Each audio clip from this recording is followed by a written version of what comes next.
Welcome to the Bold Lounge podcast. My name is Lee Burgess, and I will be your host. If you're anything like me, you love hearing inspiring stories of people who have gone on bold journeys and made a positive impact in the world. This podcast is all about those kinds of stories. Every week, we'll hear from someone who has taken the leap or embarked on an extraordinary journey. In addition to hearing their stories, we'll also learn about their bold growth mindset that they use to make things happen.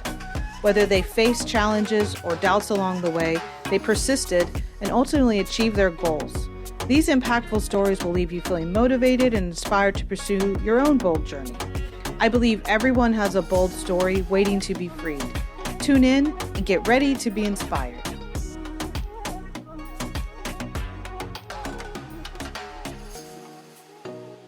Welcome to the Bold Lounge. Today I have Mirna Eusebio Lithgow. She is an award-winning and high-achieving technology marketer and product executive with over 20 years of multinational experience managing brands, P&L, and product portfolios up to $10 billion in Fortune 500 companies such as Verizon, France Telecom, Orange, and Optimum. A sought-after thought leader, speaker, and board member and trusted C-level advisor in digital and business transformation, and founder and CEO of LeapView Group.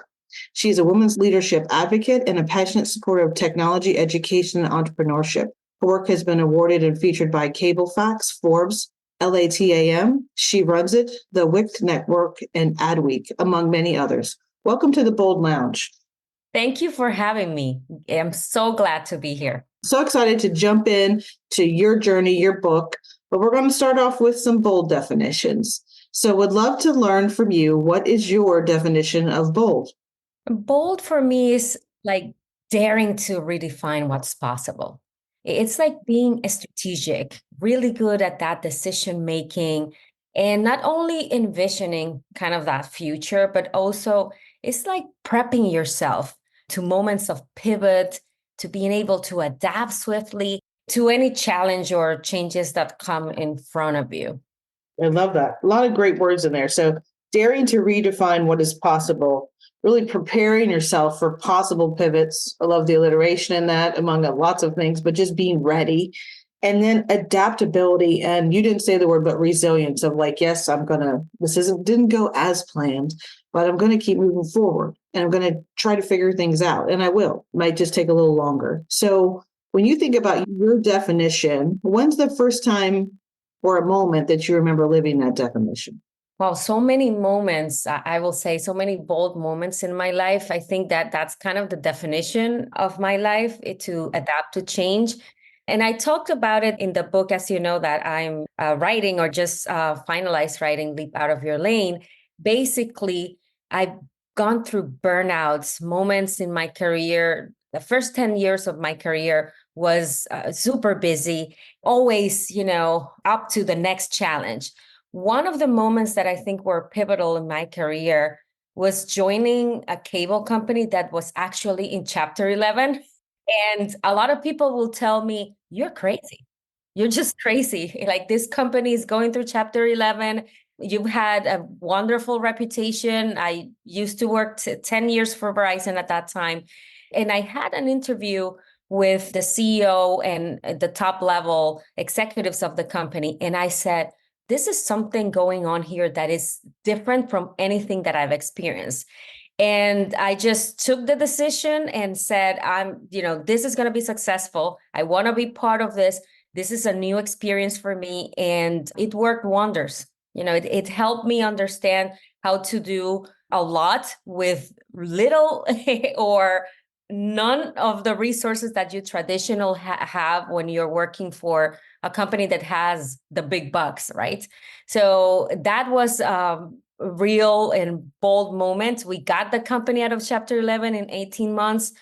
You can't imagine. It was kind of, and I talk about it in the book, like a band of brothers, coming together and making that work. And a second pivotal moment in my career that I will say it's a bold moment as well is that the first 10 years of my career, I spent on B2C, catering to the consumer market, building products, doing product marketing, everything around the consumer. And I was offered this job to be part of, a new venture that Orange and France Telecom was doing around having a fixed services or wireless services in telecommunication. That's how it's called, for the B2B market. I had worked a little bit on B2B, but mostly SMBs. And I took, I had the courage, I had to be bold, and I joined the company to actually build all the business to business portfolio. And after a couple of years, I ended up managing the full B2B business in more than 300 employees, in my organization. So that was a pivotal moment and a bold moment for me too. Yeah. What would you say your mission is when you think about, certain parts of our career, like we have a purpose and a passion and a mission. And I found that it's evolved for me over time. And I think I'm settled into kind of what I'd like to do now that I'm an entrepreneur and doing my thing. But I'm curious about you kind of in your career evolution and advancement, kind of what is your current really focus and mission? My mission is transformation and making sure that businesses and people feel comfortable going through transformation. It's a mission of what I'm calling demystify the negatives towards the word change and towards the word like transformation. Every time somebody thinks about change, it's like, ooh, it's something that is happening to me. Maybe, I like to do the same thing every day. So I have that mission. And through that, I'm also fulfilling my purpose, that it's paying it forward to others. I had a lot of amazing people that, in some of them, and executives that are part of my personal board of directors right now. And some of them I interviewed actually for the book as well. And that purpose is being that light for others in that transformation journey. Why do you think people really shy away or have a reaction to the word change, in the sense of like, have we just had bad experiences with it? Is it history? Is it a bad leader or someone who didn't really support us? Is it all the above? This is such a great question. And I had that question when I started writing the book. I said, I'm writing a book about change. Like, I should kind of know and do even more research about it. In my life story, I always saw that I had like a different mindset towards change, but still it brings you fear, right? So I think, fear is really connected to that. But doing the research, and I include that in the book as well, one of the things that I saw is that our brain is not wired and designed to manage change. Every time that we introduce a new variable, there has to be like a rewiring in our brain. And even the reaction, there is even a physical reaction and a psychological reaction to it. Like if you had like a jaguar or, a lion that was hunting you, you tend to have like that reaction. I'm in danger. So feeling in danger is not a great feeling. So it's definitely ingrained in who we are. And it's something that we need to reprogram our brain and reprogram ourselves to manage. Right. So the unknown can lead to fear, can lead to, feeling like we don't have a plan, that we had a plan, but now everything's changed, or that you're just not sure what's next, right? With change. I think change and being bold, they're kind of partners, because you're usually having a change or going through or implementing or doing something differently, right? You've definitely stepped out of the comfort zone or the zone you've been in. If you're transforming, if you're being bold, if you're leaping. So who is this book for, and who can apply the concepts of the leaper's mindset? That's a great segue to talk about who a leaper is. And basically, becoming a leaper is just having that growth mindset, right? You embrace change with a different mindset, understanding that change, even if it's in your personal or professional life, is an opportunity. That opportunity, you're going to take it to accelerate your growth. So leapers see the new challenge as something that is preparing them for the following challenge and for the next challenge and making you grow stronger. There's an expression, and I love this Kelly Clarkson his song, "What doesn't kill you make you stronger." I've told that to several bosses and also to my teams. And it's basically that it makes you stronger. And sometimes, I don't know if you had those moments when you say, oh, wow, this was preparing me for this other moment. And you kind of realize that, right? You don't know in the moment, but you're like looking back and go, wow, I went through all of that to be where I am. Exactly, exactly. And one of the concepts that I also talk about is that there's no story without struggle. Everybody has in their families, a moment where you have struggled, but then you remember that, and that gives you then that lighting bulb moment of, oh, I did this, I can apply that here, or I was able to conquer that. So why not conquer this new challenge? So, tying back to your question, absolutely, this goes to anyone that can actually wants to incorporate change in their lives, but they don't know how to pivot and actually act. And it ties back to, it could be, rising leaders that are already established in their midlife careers, and they're asking themselves, this is not really what I wanted to do. I want to do something else, something more, or they have that in their hearts and minds of, what if, the what if I would have gone through this other, path? And what if I start a new chapter in my life? So the book is about anyone that wants to incorporate change in their lives. And the expression is, use change as your currency, learning how to navigate those unknowns, and not only just help you navigate them, but also help you understand how can you provoke change in your life to your benefit.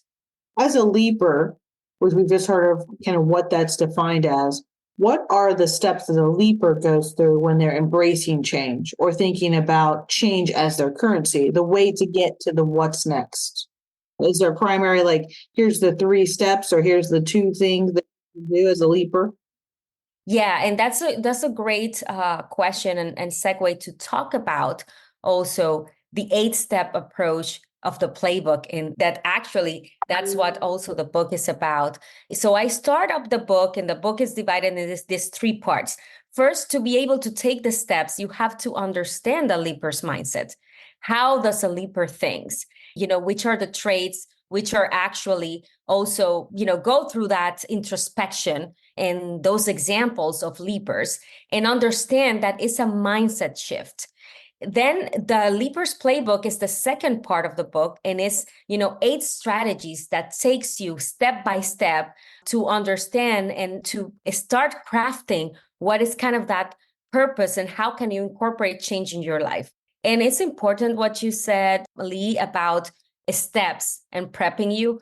A lot of people, reading books about taking a leap of faith, or just, quit your job, or, you don't have to bear with this, change towards another direction. But it takes like 2 big steps that I will summarize those 8 strategies. That is planning and execution. Your life and a lot of the things that happen or do not happen in your life are around how well you plan or how well you execute.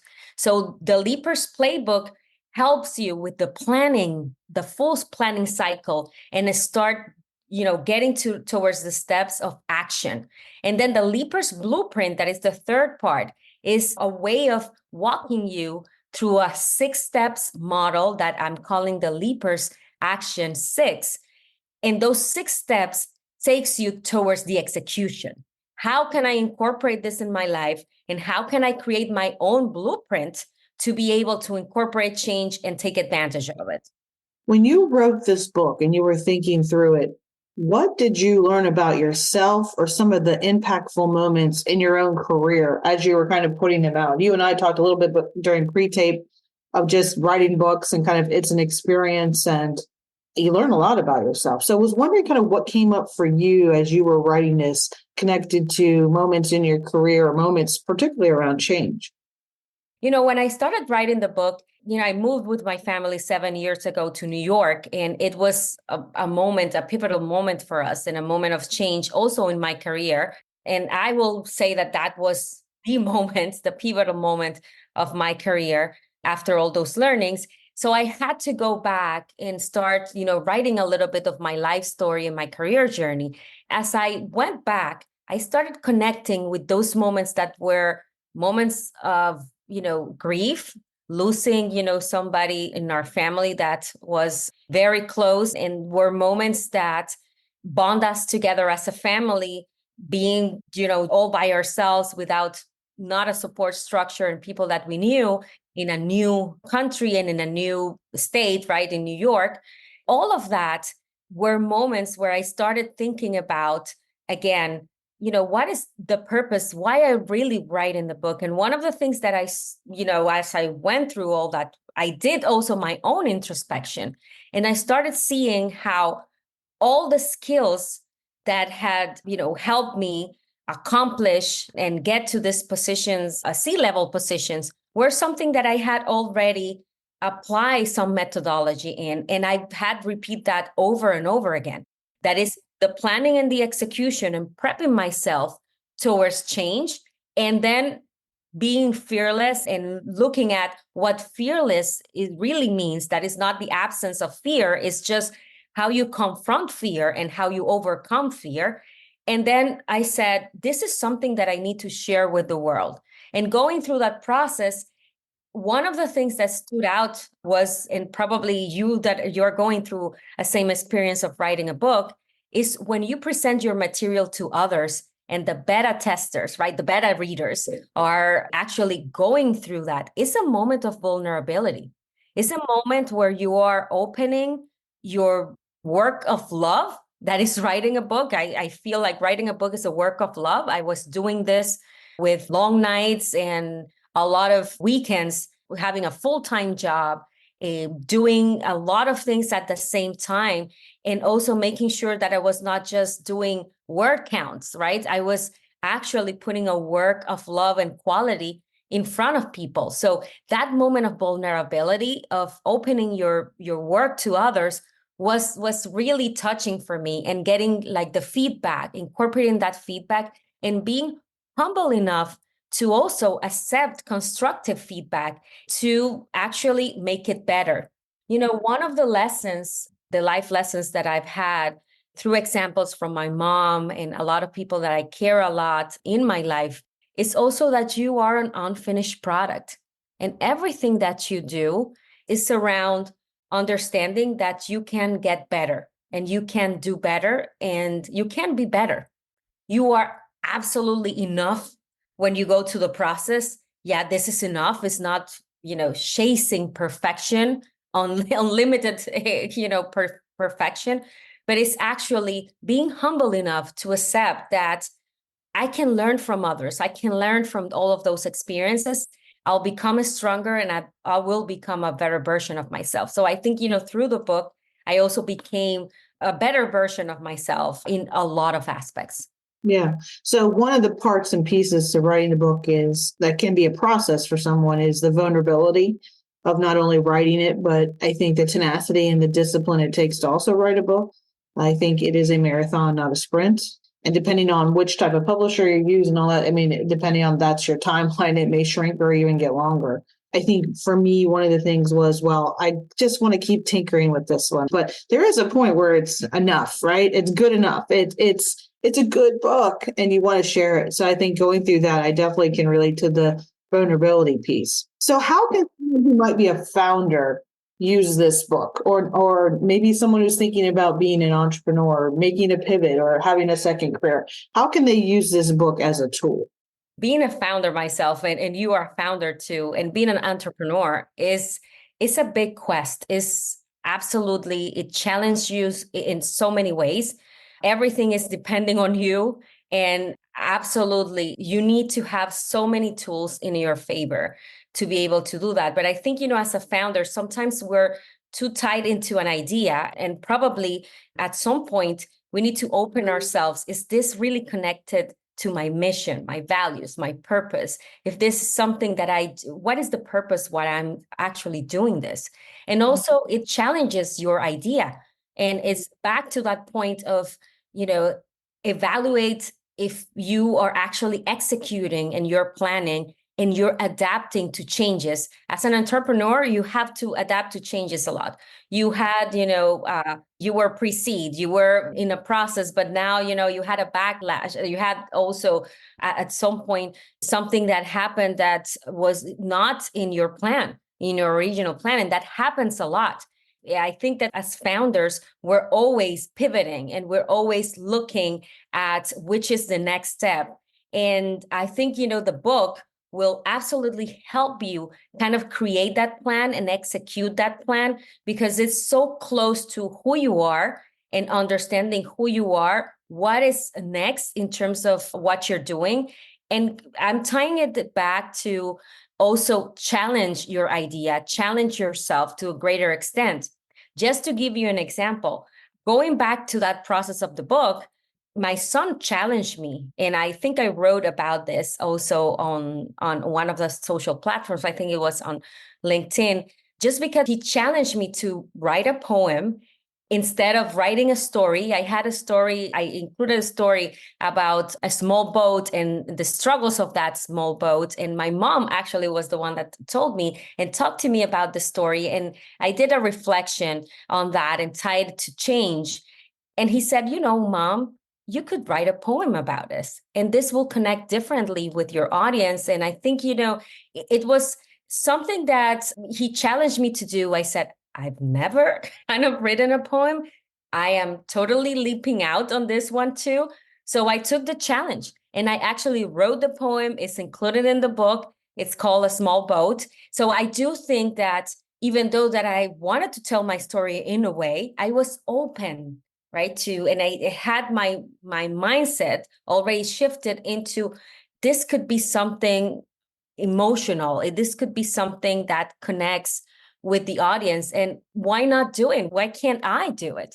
So I do believe that it will give a lot of founders and a lot of people that have those ideas there, right? You have those ideas for years and you want to, just have like the courage and want to have like a system that can help you put that into practice, put that into a plan, and also be able to know how you can have like a blueprint or the steps to execute it. What do you say to someone that said it's too late to change? I'm too old to change. I can't take that risk because my family depends on me. These are all things that can easily happen or come up in anyone's head, including my own. So, like, someone says it's just too, and then insert the word to change, hard, late, I'm too old. What would be your guidance or advice for someone to work through that thought process? That is also a great question. And it allows me to also connect with some of the research. I had also those questions going through my mind. And I saw that even a lot of entrepreneurs right now are, a younger generation, sometimes they're averse to risk just because they feel that there's so much uncertainty. We have seen, like, for years, the tech world was, like a haven, right? Everybody, you're in tech, you're always, going to be part of these startups and there's a lot of change, but your job is secure. Like, nothing is secure. You wake up in the morning and every day you're taking decisions, but every day there's something different that is thrown at you or that happens to you. Change is the only constant. And since it's the only constant, how you embrace it is the way that you're going to actually grow into a stronger person to be able to manage it. So I will say to this person that is averse to risk and change, that is the moment to rethink that. It's the moment to go through a process of introspection of what if, and this is challenging a lot, an expression that I say in the book that I've heard a lot through the years, that, well, it is what it is. I have, a son, I have a daughter, I have people that depend on me. I cannot take those big risks. So the book is not telling you, and this system is not telling you, take a risk that is not calculated, or just throw yourself into lion's den, right? Throw yourself into situations. To be able to do that, you need to follow a process, and that process will take you to build a resilience, to be a change maker. If you see I will say that, most of the change makers that have been transforming our world and our lives, right? And a lot of them, like you and me, that a challenge the traditional, challenge the unconventional. There is a process to be able to prep yourself, towards that. And you need steps to be able to understand which are your fears, understand how you're able to manage those fears. And you can't like manage everything at the same time. You have to start looking at ways of how can I build resilience? How can I be more resilient? And how can I find a path that is in line to what I want to achieve? And how averse am I to risk? So this is kind of a level setting and a negotiation for you. When you change your mindset towards accepting that change is positive, you're not going to see that anymore as a red flag or as an alarm. You're going to see that into, this is a learning process, and this is allowing me to have more than one door. That is a concept that I talk a lot about in the book, interviewing one of the top executives in their life journeys. One of them talked about actually doing that, changing careers, after 10 years of successful careers. She was envisioning at that time what was going to happen in the next 20 years. And she said, I don't like what I see. I think, it's the moment to change, even though I'm extremely successful now.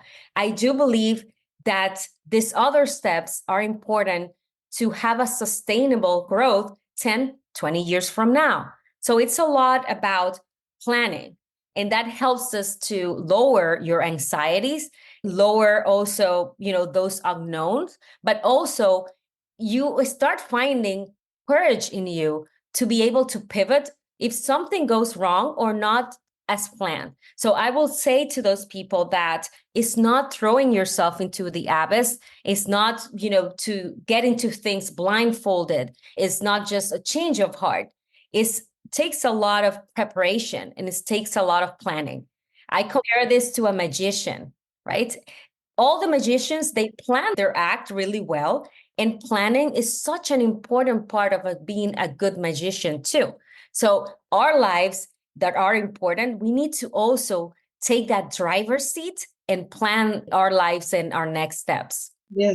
So as you think about the thoughtful process of change and how it can really veer us a certain way on our life journey, and it may not be the permanent path, it may be just a possible path or something that you're going to change in the future, in the sense of like, it's just the next step. I think that's the other thing with change is people think, oh, it's final. Like whatever I do next, that's the rest of my life. And actually what you do next is next. That's what it is. Right. Pressure on it, and I think we need to think about that too. And I think as we generationally look at change, is there a message that you have for rising leaders or the new generation of leapers that are coming up? What would be your message?